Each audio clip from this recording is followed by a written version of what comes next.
Ang lagundi ay isang halamang gamot na popular sa Pilipinas. Narito ang mga sakit na maaaring gamutin ng lagundi.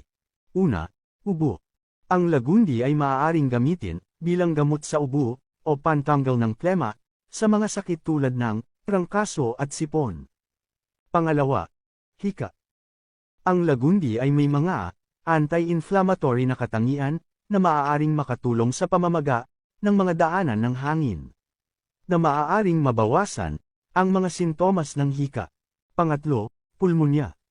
Ang lagundi ay nagpapababa ng pamamaga at nagpapabuti ng immune system. Ito ay maaaring makatulong sa paggamot ng pulmonya at iba pang mga impeksyon sa baga. Pang-apat, sakit sa lalamunan. Ang lagundi ay may antibacterial at anti-inflammatory na maaaring mabawasan ang pamamaga at sakit sa lalamunan. Panglima, trangkaso. Ang lagundi ay kayang palakasin ang immune system. Ito ay maaaring gamitin bilang isang natural na lunas para sa trangkaso. Pang-anim, sakit sa tiyan. Ang lagundi ay maaaring gamitin bilang panggamot sa mga problema sa tiyan tulad ng pagtatae, pagduduwal, at sakit ng tiyan. Watching. Please like and follow for more videos.